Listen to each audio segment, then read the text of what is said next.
एक सुनसान रात थी। राइस्टर और ज्ञान भाई मूवी देखकर बाइक से घर जा रहे थे। तभी अचानक तेज बारिश होने लगती है। ज्ञान भाई घबरा कर बोला, अरे राइस्टर, कुछ दिख ही नहीं रहा भाई। तभी सामने से एक ट्रक सीधा उनकी तरफ आता है। ज्ञान डर के बाइक को मोड़ता है और दोनों एक पुरानी हवेली के गेट के अंदर घुस जाते हैं। राइस्टर ने सांस लेते हुए कहा, भाई बाल बाल बचे, बारिश बहुत तेज है, चल थोड़ी देर यहीं रुकते हैं। फिर दोनों हवेली के अंदर जाते हैं, लेकिन अंदर एक अजीब सा सन्नाटा था। राइस्टर ने इधर उधर देखा और बोला, भाई मुझे जोर से लगी है, तू रुक, मैं अभी आया। फिर वह हल्का होने जाने लगता है, लेकिन जैसे ही थोड़ा आगे बढ़ा वह तुरंत रुक गया, क्योंकि कहीं से बहुत हल्की सी रोने की आवाज सुनाई दे रही थी। उसे अब डर लग रहा था, लेकिन वह फिर भी धीरे धीरे उस आवाज की तरफ बढ़ता गया। चलते चलते वह एक पुराने कमरे के सामने जा खड़ा हुआ और जो अंदर देखा उसका होश उड़ गया। बारिश रुक चुकी थी। ज्ञान भाई चिल्लाए, ओए राइस्टर, बारिश रुक गई है, चल निकलते हैं। फिर दोनों घर की तरफ निकल पड़े, लेकिन ज्ञान को कुछ अजीब लगा, पर अंधेरी रात में उसने ज्यादा सोचा नहीं।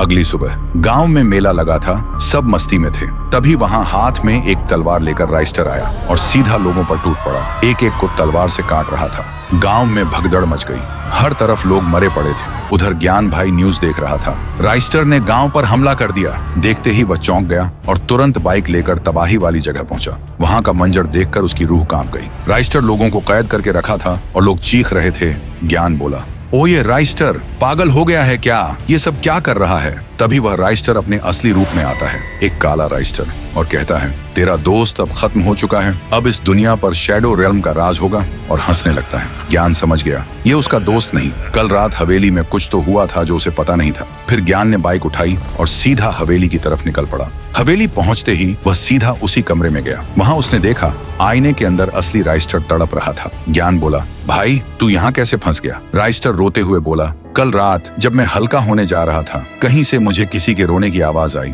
मैं उस आवाज के पीछे चलता गया और तभी एक कमरे में देखा, आईने के अंदर एक इंसान कैद था जो मेरे जैसा ही दिख रहा था, मगर पूरा काला। वह मुझे बोल रहा था, मुझे बचाओ, मैं बाहर नहीं आ पा रहा। मैं पहले ही डरा हुआ था, ऊपर से मुझे जोर से भी लगी थी। हड़बड़ी में मैंने आईने की तरफ हाथ बढ़ाया और उसी पल अंदर वाला काला राइस्टर बाहर आ गया और मैं आईने के अंदर चला गया। फिर काला राइस्टर मेरा रूप लेकर तेरे पास गया था और अब मेरा शरीर काला पड़ने लग रहा है। ज्ञान भाई बोला, फिक्र मत कर भाई, मैं हूं ना। फिर ज्ञान भाई ने वहां पड़ी लोहे की रॉड उठाई और पूरी ताकत से आईने पर वार किया।